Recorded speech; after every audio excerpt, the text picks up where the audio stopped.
In the silence between heartbeats, there's a moment when the world pauses.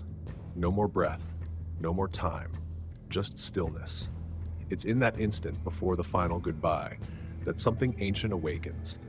For thousands of years across every land and every faith, people have whispered the same question. What happens when we die? And more importantly, who meets us there? Some say a boatman waits at the edge of a dark river. Others speak of a jackal-headed god weighing the weight of your soul. In other tales, it's a figure in black watching silently from the shadows, or a gentle voice, barely audible, calling you home. These are the Psychopomps, the silent guides through the afterlife. They don't judge, they don't punish, they simply escort. From the myths of ancient Egypt to the icy legends of Norse warriors, from the Shinigami of Japan to the angels in our modern dreams, these beings have walked with the dying for as long as stories have existed. You've never truly been alone in the dark. Tonight we walk the invisible path that bridges two worlds. Let us follow the footsteps of the unseen. Let us meet the ones who guide us when our final journey begins.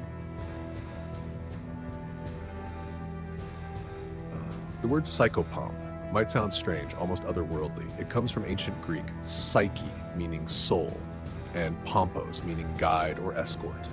Put simply, a psychopomp is a guide of souls.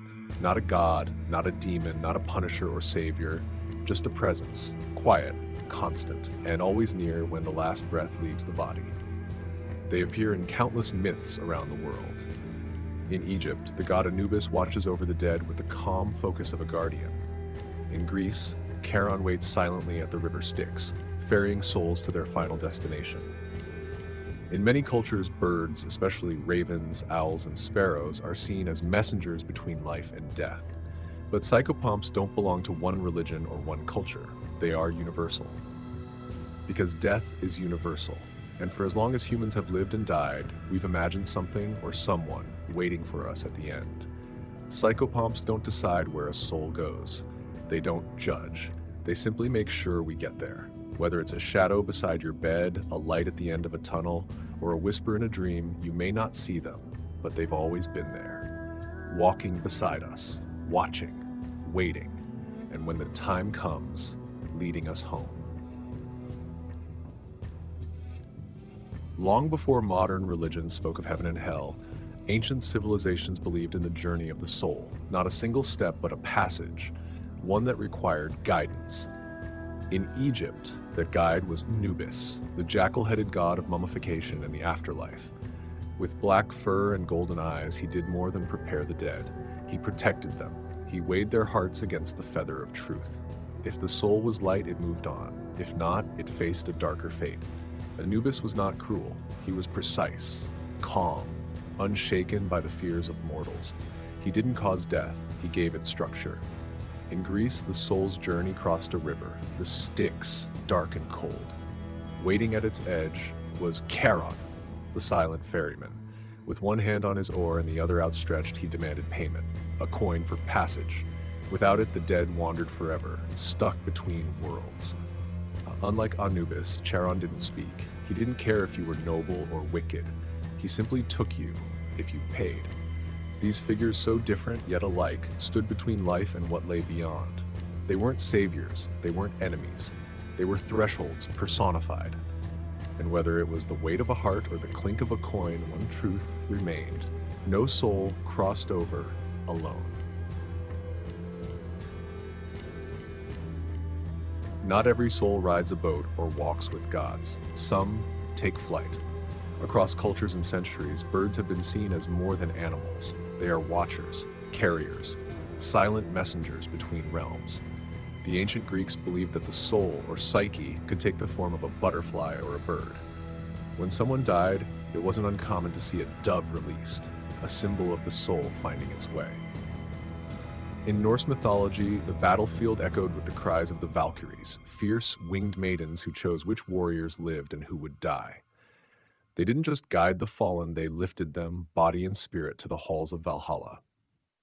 In Celtic tales, ravens circled above those nearing death. In Japan, the mysterious Yatagarasu, a three-legged crow, was seen as a divine guide, sent from the heavens to lead the lost. Even in modern funerals, the release of doves or the appearance of a lone bird is seen as a sign, a message, a soul taking wing. Why birds? Because they move between sky and earth, because they are free from the weight of the world, because they can go where we cannot. In myth, they don't just fly, they carry. Souls, hopes, farewells. When words fail, wings speak. In the East, death walks quietly. It does not knock, it does not shout. It arrives like a shadow across the floor, silent, certain. In Japan, that shadow is known as the Shinigami, the god of death. But Shinigami are not evil. They don't hunt or haunt. They appear only when a soul is ready to guide, not to take. Some say they resemble humans, draped in dark robes, faces obscured, movements calm and graceful. Others describe a presence, felt but never fully seen. The Shinigami waits at the edge of the final breath, offering not fear but direction. In Chinese folklore, the underworld is structured, almost bureaucratic. There are laws, forms, kings, and at the gates of this realm stand two unforgettable figures, Oxhead and Horseface, grotesque, towering, half beast, half man. They escort the dead to judgment, not with cruelty but with duty. Souls don't wander in this system. They are processed, passed along. In Korea, ancestral rites call upon spirits known as Jessa guardians, beings that help the soul journey through the afterlife, visiting family one final time. Across these cultures, death is not an ending, but a crossing, a journey through veils and visions, often accompanied by someone or something familiar. Because even in death, the human spirit longs for order and a guide to walk beside it. Even now, centuries after the old myths faded into stories, something lingers, because the moment of death hasn't changed. Only the names have. Today we speak of angels, of light, of a warm presence standing at the foot of the bed just before the heart stops. Across thousands of near-death experiences, one pattern repeats.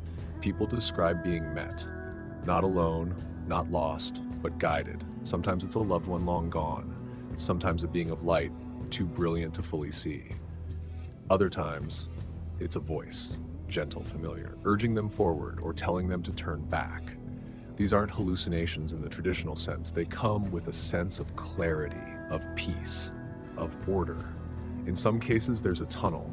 In others, a river or a staircase. Symbols echoing myths we've known for millennia. And still, the guide is always there. In hospitals, in car crashes, on quiet beds, just before dawn. Whether we call them guardian angels, spirit guides, or simply visions, we keep returning to the same idea, that we do not leave this world alone. Even science, cautious and skeptical, cannot fully explain these encounters. Perhaps it doesn't need to, because something in us already knows when the end comes, someone or something will be waiting, just as they always have. Death has always seemed like a door we must walk through alone. And yet, maybe we never truly are. Across cultures, across time, the message is quiet but clear. Someone is there, watching, waiting, walking beside us. A psychopomp doesn't come with fire or glory. They arrive in silence, in calm, in knowing. They don't pull us into darkness, they guide us through it. Perhaps it's a god you've never seen, a bird in the sky, a whisper in a language your soul remembers, or maybe it's someone you once loved returning to walk you home. Who they are may change, but what they are does not.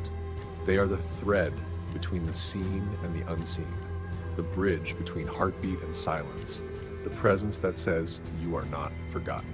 We spend our lives trying to understand what comes after, but maybe the truth isn't about the destination. Maybe it's about the ones who carry us there. So when the time comes, do not fear the dark. You won't be walking it alone.